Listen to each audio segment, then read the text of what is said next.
Votre invité à présent dans la grande interview en direct sur Boursorama, c'est Frédéric Souillot. Bonjour. Bonjour. Merci d'être là avec nous en direct sur Boursorama, secrétaire général de Force ouvrière. Ces mobilisations ont été un peu en baisse samedi lors de la 7e journée de manifestation contre la réforme des retraites. Est-ce que c'est une déception? Un petit peu. Non, ce n'est pas une déception. Nous savions aussi que ce ne seraient pas les mêmes qui manifesteraient samedi que ceux qui avaient manifesté mardi, où, selon nos chiffres, nous avions mis plus de 3,5 millions. Nous avons mis plus de 3,5 millions de personnes dans la rue. Mais si on compare aux 7 et 11 février, 4 semaines plus tôt, c'est pareil, ce n'étaient pas les mêmes non plus. Et si on compare samedi aux 3,5 millions de mardi, oui. Oui. Bon, et qu'est-ce que vous répondez à celles et ceux qui disent que le mouvement social piétine? Alors, il ne piétine pas, la mobilisation, elle est massive et déterminée, et il n'y a pas de résignation. Cette mobilisation, la réforme des retraites, c'est un petit peu le catalyseur de votre reportage précédent. L'inflation, la non-augmentation des salaires, et pas partout. Ça bouillonnait dans la marmite, donc, et aujourd'hui, moi, je me déplace partout en France. Je peux vous dire que la mobilisation, elle n'est pas en recul. Il n'y a pas de résignation. Donc la colère des syndicats est intacte? Ben, la colère des salariés et des travailleurs, elle est intacte, oui. Mais c'est une colère encadrée par les organisations syndicales et il n'y a pas de départ autre que les mobilisations syndicales et puis par la grève. Bon, vous allez redescendre dans la rue, ce sera mercredi. Oui. Il y a quand même cette volonté de redonner un peu du tonus au mouvement ou pas Bien évidemment, mardi, la mobilisation sera massive parce que c'est le vote de la commission mixte paritaire. Ouais. Et puis, déjà, les actions ne se sont pas arrêtées à samedi soir ou à mardi soir. On a continué tout le week-end, on a été voir les parlementaires, nos équipes dans les départements ont été voir les parlementaires, notamment les membres de la commission mixte paritaire, pour leur expliquer les choses, prendre leurs responsabilités.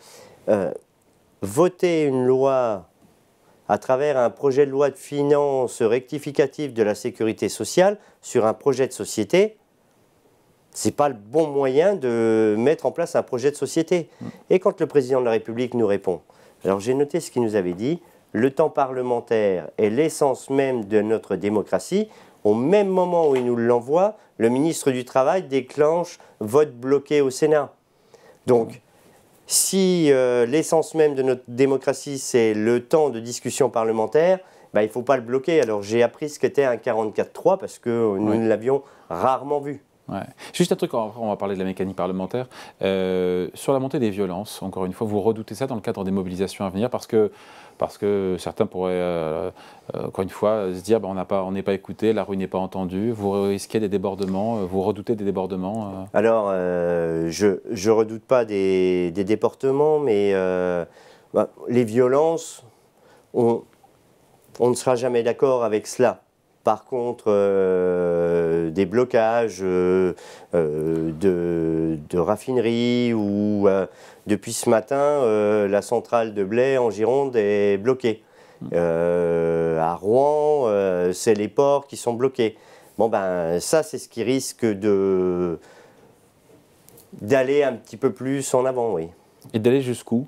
En attendant, vous demandez au gouvernement une consultation citoyenne sur la réforme pour demander son avis au peuple. Vous avez peu de chances d'être entendu.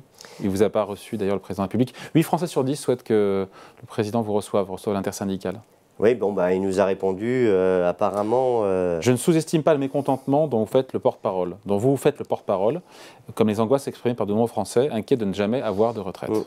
Mais à partir du moment où... On va quand même jusqu'au bout de ce projet de loi pour le président de la République et sa majorité, qui est relative. Et qu'on le fait contre toutes les organisations syndicales qui lui ont expliqué, réexpliqué, pas de recul de l'âge de départ, pas d'allongement de la durée de cotisation, contre 94% des salariés actifs, contre une majorité de citoyens, ça ne s'appelle pas gouverner, ça s'appelle diriger. Et le dirigisme dans la République, ça n'a jamais fonctionné. Vous reprochez donc au président de la République de ne pas écouter la rue. Non. Mais Bruno Retailleau, patron des sénateurs républicains, affirme que la démocratie, ce n'est pas le pouvoir de la rue.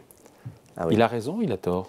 Mais la démocratie sociale, c'est les organisations syndicales. Elles doivent être entendues. Elles doivent être écoutées. Ce que nous avons dit... Elle est au-dessus de la démocratie parlementaire? Mais elle est égale. Elle est égale. Les salariés sont eux qui votent. Alors nous, à Force ouvrière, on n'appelle jamais à voter pour l'un ou contre l'autre, parce qu'on n'est pas directeur de conscience. Mais ils vont mettre un bulletin dans l'urne à un moment ou à un autre. Donc, elles sont liées, ces démocraties. Et quand on parle de démocratie, on ne peut pas en retirer une pour mettre plus en avant l'autre. La société et la démocratie sociale représentée par les organisations syndicales est au moins aussi importante que celle représentée par le Parlement. Et je ne fais pas d'antiparlementarisme, ce n'est pas notre sujet. Ouais. On s'approche d'ailleurs du dénouement possiblement au Parlement. Le Sénat qui a adopté ce week-end cette réforme des retraites. Avec vote bloqué. Hein. Oui, mais voté malgré tout. C'est un premier succès législatif malgré tout pour le président. Ça s'appelle une victoire à la Pyrrhus. Hein. Vous bloquez le vote, vous ne prenez pas tous les amendements et vous n'entendez pas le débat parlementaire. Je ne peux pas appeler ça une victoire. Il y a ce vote crucial, possiblement attendu à l'Assemblée nationale. Ça dépendra des résultats de la commission mixte paritaire qui s'est réunie, je crois, c'est mercredi. Possiblement adoption du texte à l'Assemblée nationale, 49.3 ou pas. Qu'est-ce que ça change? Est-ce que ça change la donne si d'aventure il y a un vote au Parlement, 49.3 ou pas? Quoi qu'il arrive, vous continuerez à manifester? Écoutez, de toute façon, nous, les numéros 1 des organisations syndicales, on va se réunir devant l'Assemblée nationale pour faire une conférence de presse. Vous vous êtes vu déjà ce matin? On s'est vu ce matin, on a pris un petit déjeuner, oui. Alors, qu'est-ce qu'il en ressort? Il n'y a toujours pas l'épaisseur du papier à cigarette entre rien. Tout le monde, même avec Rien. la CFDT? Non, rien. Et puis, pas un gravier entre nous, parce que il paraît... Alors, je disais souvent papier à cigarette, mais on ne doit plus dire cigarette. Voilà. Et moi, je fume des toutes cousues, donc voilà. Mais... Non, il n'y a pas un gravier entre nous. On s'est vu ce matin pour parler de stratégie. On fait une information à toutes nos structures départementales pour dire le 15, massif et déterminé, le 16, massif et déterminé. On embraye sur les 2 journées. Et on va se réunir en conférence de presse devant l'Assemblée nationale pour expliquer aux députés, prenez vos responsabilités, ne votez pas ce projet de réforme. Ouais. Après, Laurent Berger dit, si le Parlement vote le texte, mais c'est loin d'être fait, je crois que c'est au JDD, il faudra en prendre acte. Ce n'est pas le début d'une forme de désolidarisation quand on entend ça? Non, ce n'est pas le début d'une désolidarisation. On en prendra tous acte que ce projet a été voté par le Parlement. Ce qui ne nous empêchera pas de continuer à le contester et d'en demander le retrait. Si on prend les lois qui sont passées, le CPE. Vous n'avez pas eu le CPE, j'étais sûr. Ah oui. Mais c'est vrai, que 2005-2006, sous Jacques Chirac, contrat première embauche, les jeunes qui sont dans la rue. Et au final, la loi est votée, mais elle est suspendue. Mais 2019-2020, régime unique 49.3. Des retraites, ouais. Oui, régime unique des retraites 49.3. Et pandémie, Covid. Et le président de la République nous explique au mois de juin que c'était incompris, incompréhensible et pas stabilisé économiquement. Donc même si c'est voté, on va dire, voté grâce aux voix de droite, 149.3, même dans cette configuration-là, l'intersyndicale, si je comprends bien, reste unie, vous continuez les mobilisations, les manifestations, les blocages, ça ne change rien. Aujourd'hui, il y a Paris et il y a toute la province aussi. Depuis ce matin, on parle de zones de faible émission et tout ce qui va avec. Eh bien, si vous n'avez pas de véhicule, j'étais en Lozère, pas la semaine dernière, la semaine d'avant. On peut vous parler de transport public, collectif et de voitures électriques. Mais si vous n'avez pas un véhicule dans lequel vous mettez du carburant pour vous rendre au travail, faire vos courses, ou tout simplement pour vous soigner, vous n'avez rien. Désertification de nos campagnes et tout ce qui va avec. Donc, la verticalité du pouvoir, pensant que la France, c'est Paris, ou les grandes métropoles, ce n'est pas ça la France. Pardon Frédéric Souillot, je repose la question pour être sûr que j'ai bien compris, qu'on a tous bien compris. Si le projet est voté à l'Assemblée nationale 149.3, mais entre guillemets à la régulière, ça ne change rien pour l'intersyndicale, vous continuez les mobilisations, les manifestations et la grève? On continue la même stratégie d'intersyndicale qu'on a mis en place depuis le 10 janvier. Et puis, vous dites 149.3 avec article 38, 47.1, 44.3. Est-ce qu'il y a ça reste constitutionnel. Oui, bien sûr, mais la grève aussi est constitutionnelle. Pour autant, ça n'empêche pas qu'on arrive à faire cesser les grèves en... Je ne trouve pas le mot, je le cherche là. Les grévistes, quand ils sont pris et qu'on les... Je ne vais pas trouver le mot. Bon. Mais ce sujet, il est constitutionnel, la grève, elle l'est aussi. Et on va continuer.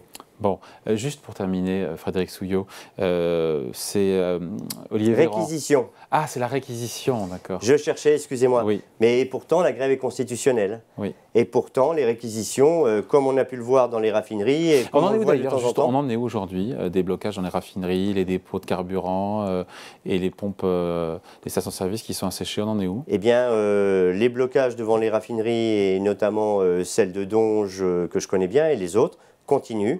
Donc les cuves, les raffineries ne se sont pas arrêtées, maintenant les cuves sont pleines, mais comme le carburant ne sort plus, à un moment ou à un autre, ça va coincer, mais c'est comme pour les ordures ménagères et tout ce qui va avec. Quand vous vous promenez dans Paris, vous voyez bien que la grève des éboueurs, elle est là. Ouais. Les pénuries de carburant, comme l'automne dernier, on pourrait de nouveau en avoir avec une même ampleur, ou c'est ce que vous visez comme stratégie? On ne vise rien comme stratégie. Hein. Nous, ce qu'on vise comme stratégie, c'est la grève pour se faire entendre. Bon, et juste sur le 49.3, le gouvernement, en tout cas, ne souhaite pas utiliser cet article 49.3, nous a dit Olivier Véran, le porte-parole du gouvernement. Est-ce que là encore, une fois, ça change la donne, mais j'ai le sentiment que non, ou c'est encore pire si jamais le gouvernement utilise cette arme qui est constitutionnelle, donc d'une adoption sans le vote? Est-ce qu'il y a ce risque que ça attise la colère sociale, et la vôtre aussi au passage? Ça va forcément l'attiser. C'est un projet de société, cette réforme des retraites, reculer l'âge de départ, allonger la durée de cotisation. Eh bien, on le passerait comme ça, avec un passage en force, parce qu'il n'y a pas le vote du Parlement? Non, ça va forcément attiser la causaire, oui. Vous croyez encore en vos chances de pouvoir faire reculer le gouvernement? Mais bien sûr, parce que sinon, il faut que je change. Je fais autre chose. Mais non, nous devons et nous allons gagner. Bon. Merci en tout cas de passer nous voir. Merci à vous. Frédéric Souillot, donc le secrétaire général de Force Ouvrière, invité de la grande interview en direct sur Boursorama. Interview à retrouver en replay tout à l'heure à 14h. Merci beaucoup. Merci à vous.